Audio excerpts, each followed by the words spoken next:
FanDuel put out its over-under win projections for each NFL team based off the first few days of free agency. This is how the NFC not based North, off of, but adjusted. Well, adjusted with, to based off of before the draft, post free agency. Before the draft. But I get it. People and they change it again. Of course. The reason they do this is if you like a number and you think a team's going to draft a certain position, this is the time to get in because there's actually some pretty good value on the board. Here's how the AFC North panned out. They had the Baltimore Ravens at 11.5 wins, the Bengals at 9.5, the Steelers at 7.5, the Browns at 6.5, with the heavy juice on the under.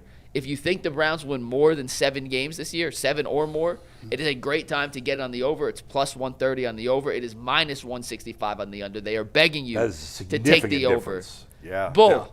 Yeah. We're going to do something a little different. We're not going to say is it too high, too low. Oh. I want you to give me the blueprint. What is the blueprint for the Browns to hit the over on that number? To get to 7, 8, 9 wins, what is the blueprint for the Browns in 2026? It's taking this new offensive line that you're putting together. They've added, what? There's going to be at least 3 new – well, there'll be 4 new starters, maybe 5. Maybe 5. And you've already added 4 linemen, including what's Jenkins' first name that they re-signed? Teven, right. So including him, that's 4 guys you brought in via offensive line and via free agency and trade, and I assume they'll take a left tackle either somewhere in the first round, I assume. So you have Shedeur Sanders is probably their starting quarterback at the beginning of the season, probably, if I had to bet right now. So he's a rookie quarterback. He has a long way to go. He struggled mightily. What can you do to help him? Well, most importantly, you can protect him. He did not have good protection. He did not have good weapons, but we'll get to that later. So he had no protection. And how do you make that better? Well, you improve your offensive line, but also you got to effectively run the ball. They did not effectively run the ball last year. I blame very little of that on Quinshon Judkins. I think it was mostly the offense, almost all the offensive line, maybe the scheme as part of that too. So I would double down on running back. I don't necessarily, I've been kind of talking about Jeremiah Love. I know they're probably not going to do that. But if I'm the Browns, I would invest in another running back high in this draft on the higher end. And I would want to be like the Ravens were, a team that runs the ball a ton. You got Judkins. He's going to be healthy. He's really good. Shedeur Sanders is a better athlete than he was given credit for. He can run a little bit. I mean, he's not going to do what Lamar Jackson does, but he can run a little bit. And Sampson's fine as your third back. I'd get another back. I'd continue to build this offensive line with a left tackle, and I would run the hell out of the ball. That's it. You got to hope that the defense doesn't take a step back, because the defense last year is good enough to win 7 games, sure. They won 5. So to win 7 or more, the Browns have to be a top 8 rushing team. And if you can be top 8 rushing and top 8 defense, then you can win 7+ games. Especially because the division's not great. I'm actually on the under on the Ravens. And I'm not that high on the Ravens. I don't love their team. Besides, obviously Lamar Jackson's great. But I think their team's a little overrated right now. And the division's not great. The schedule on paper right now, for what it's worth, looks favorable for all the teams in the division. So that's how I would do it. And would I bet on it? No, I would not. Not right now. I think the Browns probably win 5 or 6. But could they win 7? Sure, if they can run the ball at a high clip, because they just don't have the talent right now to be excellent as a passing offense. Can they get to mediocrity there? I hope. I don't know. But you could get to elite, I think, potentially, or at least very good as a running team. I think that's possible, or more realistic. So that's the process to get there. Gee, what's the blueprint in your mind? The blueprint is exactly the first step is what they've done. They went out and retooled the offensive line. Some of them are question marks in terms of what their upside is and what they're going to be injury-wise. So, but you got to have enough bodies that you're not counting on some of these people. If Zach Zenner gives you anything, great. If DeJuan Jones gives you something, awesome. If you can get something for Luke Whippler, cool. Like, those guys will get back and compete, but I don't think you could have went into the offseason just saying, we about to just have these guys up there moving around. Nope. I don't think that's what it was, and I think they've gotten those body types. I also think that they've done a good enough job in getting and filling those holes with potential starters. So now you can do what we call best available, right? You don't have that many super glaring needs where now if you have a tackle rated high, you could take him at 6. If you like Carnell Tate or Jordan Tyson, you have him on your board high, you could take him. But if you have a guy like Miller who kind of falls to you in the second round that you could potentially get that you think has a first round grade, you might do something like, hey, I want to go ahead and get me one of the best defenders if they're available. Let me just be clear. I don't know what the Cleveland Browns are going to do in the draft, but the second part of the program is the defense has to be the defense. Now, the Cleveland Browns have, in the last 3 years, they've been up and down when it comes to defense. Sometimes on the road, they ain't the same team. At home, they get after the quarterback and they do their thing. But if the Cleveland Browns defense can be a top 10, top 5 defense and win games like they did in the last game of the season against the Cincinnati Bengals, where basically the defense in the interception and pick 6 won. They won the game against the Pittsburgh Steelers at home because the defense just wouldn't allow them to get down the field and score points. So if you can get that defense and you can kind of build on a blueprint with what the Seattle Seahawks did, and what if they decide, listen, we're gonna make a example out of y'all. We're gonna get the best defender available and throw it on with the defense and make the defense better. I think that goes into it. So if you can have the defense play the way the defense is going to play, the Browns defense in Myles Garrett, Denzel Ward, Carson Schwarzenegger, they should have you in a lot of these football games. The question is, what do you do offensively?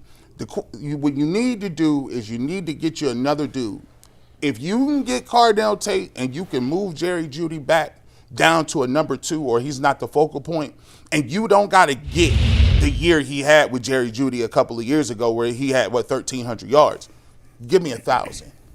Cut down on the drops, right? That's gotta happen, don't slow down and get stripped. Don't do that. Like, if you can get Jerry Jeudy to get that off and you get Quinshon Judkins to do something, and I'm exactly with you. I need another back. Sampson is cool, third down back. Give me another running back that can split those carries up with Judkins. We need a strong running game. And then Todd Monken, work your magic. You need to figure out how you can still get Shedeur Sanders to have the eye for the deep pass, have the eye to make the splash plays, still be able to extend. But we want to cut down on turnovers. We want to make sure that he's not giving the ball away and understanding what circumstances we need to not put the ball in harm's way. If you can coach that part, because I did see the pocket presence get better. You started to see him move around and scramble and do some things. A couple of games, he was the leading rusher.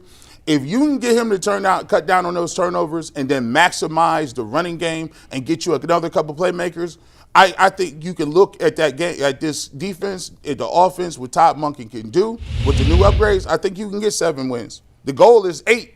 That's what the goal got to be. They said 5 wasn't good enough, Jason. So it got to be at least 7, 8-ish in that year for Andrew Berry. I think you guys covered most of it. The thing that's curious to me is, do you have any idea what they're going to run on offense? What they're going to look like? None. I have no idea. No, not yet. But we got time. So no, I know, but I'm saying it's hard to say. Give me a blueprint to how do you get when you don't even know what the offense is going to look like in terms of scheme and style. I agree with the running the ball. I think it's imperative to run the ball. Defensively, there's probably going to be a little slip. It's just natural. But when you got a new DC, some of the change, it doesn't mean the whole thing's going to unravel and fall apart. I think it's a very good defense. But to expect them to play at the level they did last year, I don't know if that's totally realistic. I think they're probably a little slip they can live with. Yeah. A big slip, it's big trouble. It's big trouble. Yeah. So, and I'm not expecting the whole thing to unravel. I don't think that's going to be the case. Yeah. There's just too much talent on that side of the ball. Another running back is fine. Add one to the mix. Cut down on turnovers and speed up the process. Stay ahead of schedule and speed up the processing. And you got to work with Shedeur to get the ball out of his hands faster. And you can't be in 2nd and 13. You can't be in 3rd and 9. You have to be at 2nd and 6, 3rd and 3. Yeah. And just stay on schedule. And that also goes back to line play with some of the false starts, some of the holdings that they had last year. Yeah. Cam Robinson couldn't put his feet in the right place. How many times were there just silly penalties? So that has got to go. And in recent years, under Kevin Stefanski, certainly not all his fault, but part of the blame, they have been a very highly penalized team, especially pre-snap. Yeah. They've been one of the worst teams in the league, and that has to get cleaned up. Yeah, you can't win that way. When you've got an offense that's already sort of trying to figure itself out, the right. worst thing you can put them in is 1st and 15. That's the worst thing you can do. Right. You'll always see once in a while there'll be like one good team that gets a lot of penalties. But like if you have a top quarterback, you can overcome that a little more. If you have a young quarterback in his first full season playing, and you can't overcome those things. You just can't. So especially, throw add on top of that the penalty. This is this is devastating. If you're a team that's heavily penalized, plus your special teams ain't good. The kicking game was okay with Schmidt. Like he did actually. He did a good job. He did a really good job for him last year. He saved Andrew Berry's job, according to the owner. Yeah, he was. Right? True, he was one of the guys. Yeah. And listen, he got mentioned in that postseason press conference. Yep, now, here's the thing: the kicking game. There are guys in this draft that can help you at both places. Mekhi Lemon can return punts. Casey Concepcion out of Texas A&M could return punts. There's guys that will be available to you that could help you in the run game, the pass game, as well as in special teams. I mean, it seems like forever ago. When's the last time we had a guy that could have a solid punt return? I mean, Travis Benjamin. That was the last guy. Was the last guy, right? 7 years ago? You had what's the guy that got from he played for the Bears. He played running back, and they had him back with Deontay Foreman. They had Deontay Foreman returning kickoffs. I said, come on, guys. Yeah, you ain't got nobody else besides Deontay Foreman. I mean, in the last 20 years, you've had Cribbs and you've had Benjamin, and that's been about it. That's it. Yeah. And worried about if Gage Larvadang, I used to hold my breath. When he was catching these punts, I'm like, listen, just catch it and lay it down. That's what we need for you. That sounds like the name of the next pandemic, the Larvadan.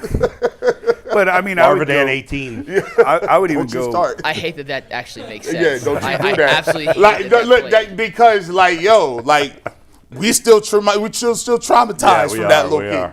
I hated that play. I would even Jason, I'd even scale back a little bit on special teams. You don't have to win the game on special teams; just don't lose it. Yeah, that's fair. How many games? I'd sign for them to be average this year on special teams. I mean, catch the punt and fall down. Yeah, but don't give up the big returns. Yeah, is what was just the penalties and the returns is what just destroyed. We lost the Jets game on a kickoff return and a punt return, yeah. And it was over.